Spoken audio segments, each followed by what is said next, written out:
For some positivity, I would like to highlight a thing or two that I love about every one of the combat jobs in Final Fantasy XIV. Naturally, there are quite a lot of jobs, so I don't plan on writing a whole love letter to every single job. However, I would love to hear in the comments what you love the most about your favorite jobs in the game also, so we can all broaden our horizons in a positive way. Starting with tanks, I love Warrior's simple rotation that feels almost impossible to mess up. It gives a lot of space to mess around with learning resource stockpiling with Beast Gauge and Infuriates once you might feel ready for it, while still giving the flexibility that allows you to use these resources whenever raid buffs happen to come out, which is very helpful in less coordinated groups. I love the incredible flexibility the Paladin rotation provides, both due to the simplicity of the filler rotation, but far more importantly because of over half of its burst being entirely ranged. Divine Might offering a safe GCD to step away with regularly is also incredible. This makes me feel compelled to try fights I have not done before, first with Paladin rather than any other tank, because this ranged mix-up makes it a lot easier to work around mechanics you don't see coming. I just really love Dark Knight's TPN. The fact that the job has a core defensive ability that directly interacts with your offensive toolkit is incredible, and I feel that it is a shame that the other tanks don't have anything similar. This is also made more interesting by the fact that you cannot safely use TPN on cooldown, compared to the other tanks that can essentially use their equivalent Bloodwetting, Holy Sheltron or Heart of Corundum whenever they are available, at no greater loss. What I love the most about Gunbreaker is how satisfying its burst is whenever you get it just right. For some reason, for me, the best part about it is also the continuation combos like Gnashing Fang and Burst Strike, which of course means that the small bursts are just as much a highlight for me as the big bursts. Compared to all the other tanks, Gunbreaker, at least to me, is by far the strictest of the four, which naturally makes it that much more satisfying when you get it right. Next up is melee DPS. What I really love about Monk is its fast rotation. Because of the pace of the rotation, it is far less punishing to make small mistakes as you go, and while that of course does not lead to the maximum possible damage, it still allows you to do incredibly well without playing perfectly. The speedy rotation being punctuated by the massive masterful blitzes really adds to this as well, and lends lots of opportunities to improve and master the job. What I love about Dragoon is how its interaction between Geistgagul and Mirage Dive gives the Dragoon so much flexibility. Naturally, it also leads to one of the weirdest backwards openers and rotations in the game to make sure Life of the Dragon lines up right, but this flexibility also enables tricks like getting back-to-back Life of the Dragon right at the end of a fight, which I think is so awesome. For Ninja, I love how the job manages to stick to its design of forcing the player to put together the hand signs, mudras, for each spell, even after the Shadowbringer's rework where the ninjutsus were put on the GCD. The job could easily have been changed to work how it does in PvP, where you use a ninjutsu button to flip the functionality of all your other actions to ninjutsus to easily access whichever ninjutsu you need. While it isn't that difficult to perform the mudras once you have learned it, it really adds to the feeling of the job to have to put in the mudras yourself in this way, and I really love that. What I really love about Samurai, somewhat similar to Gunbreaker, is how satisfying it is to get the burst just right. What really highlights Samurai is also how massive the concentrated damage of the burst is, and there just isn't quite anything like performing your attacks and being able to see the exact chunk of damage you did to the massive boss health bar. Particularly concentrated burst sequences like the double hits of Ogi Namikiri combined with Hisatsu Senye and Shoha is a great example of this. And what I love about Reaper is its incredibly flexible rotation. Aside from Gluttony and Arcane Circle, and the enshrouds that come with it, the job feels very much like you have the freedom and flexibility to deal with each tool that the job has, when you feel like it, or when it fits just right. This also gives the job so much room that it becomes a lot easier to pick the job up, and find the space to learn the more intricate tricks like the double enshroud, and being able to plan your extra enshroud where it fits best without being stressed by it. The job, similar to Warrior, just has a very relaxed approach, at least to me, and I really love that about it.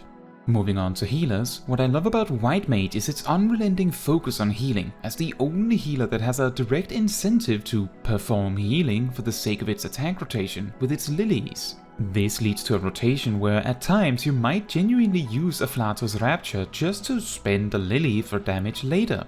And of course, I am sure I am not the only one that loves to see ridiculously large critical direct hits with Aflato's Misery.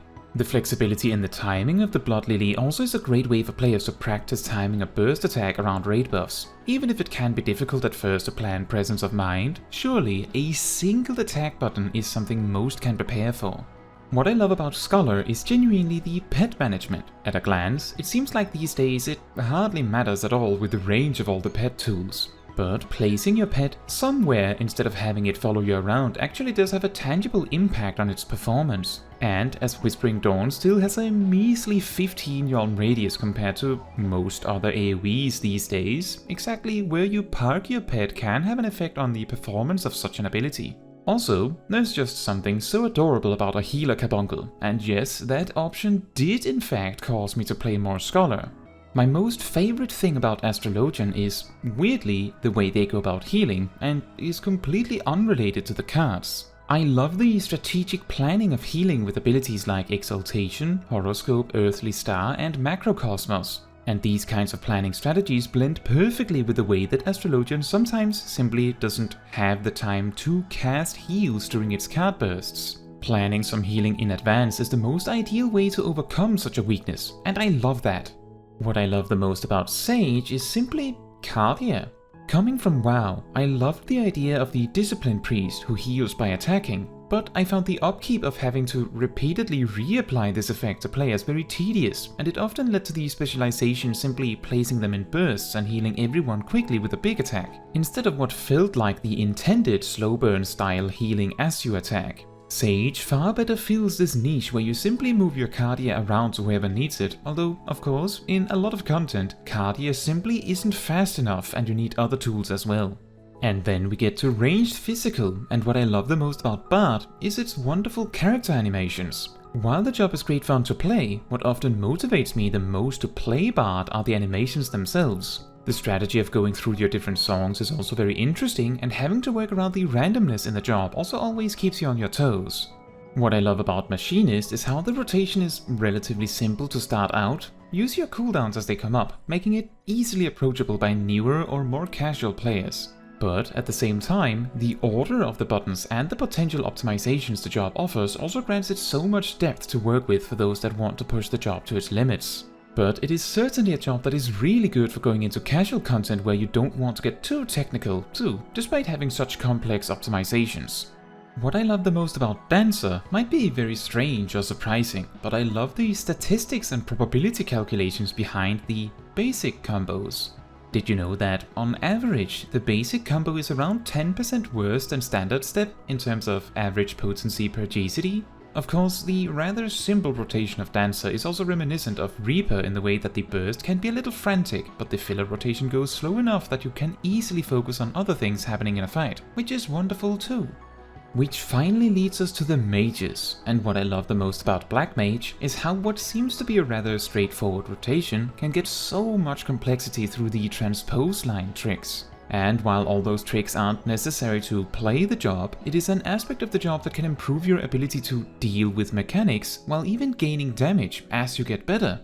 And then what I love the most about Summoner is its incredible simplicity in its rotation. Similar to Warrior in this regard especially, the rotation is so straightforward that it almost begs you to find the smallest little things you can optimize around, even if that ends up being the exact timing of your Ifrit phase and Garuda's Slipstream or Book Smacks. It also means the job has so much breathing room to focus on the rest of the fight, which I feel many other DPS jobs simply don't have with their more complex rotations.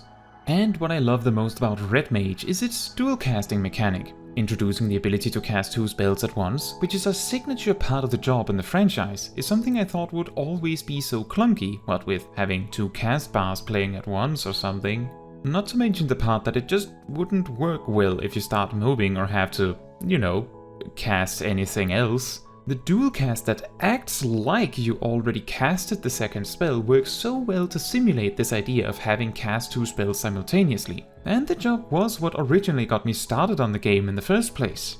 And finally, what I love the most about Blue Mage is of course the combination of its flexibility to deal with almost any situation and the ridiculousness of its toolkit. It is the one job that holds many of the more absurd yet classic Final Fantasy spells like Missile or other straight to dead kinds of actions. I love that the job gets to have all of the stuff that would otherwise be far too overpowered if put on any other job in the game.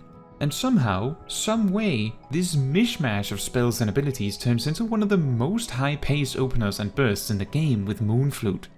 Now, that was a thing or two that I really love about every combat job in the game, and I wonder if you agree with me on them, or maybe there's something you love even more about your favorite jobs in Final Fantasy XIV. Either way, I really do hope you will share it with me in the comments, but with that said, that is all for this video. Thank you so much for watching. If you want to support me and my channel, you can make sure to let the YouTube algorithm know by liking the video, leaving a comment, subscribing and hitting the bell to get notified when next I post a video. And if you want to give even more support than that, you can also become a member of the channel like these wonderful people here. Fun fact, originally Blue Mage's Off-Guard spell applied a debuff to the target that made them take way more damage from that Blue Mage specifically, and it used to last 30 seconds with a cooldown of 25 seconds, meaning that you kind of had to focus on just that one target for its duration. When the spell was reworked to what it is now, most of the Blue Mage toolkit had their potencies boosted to compensate.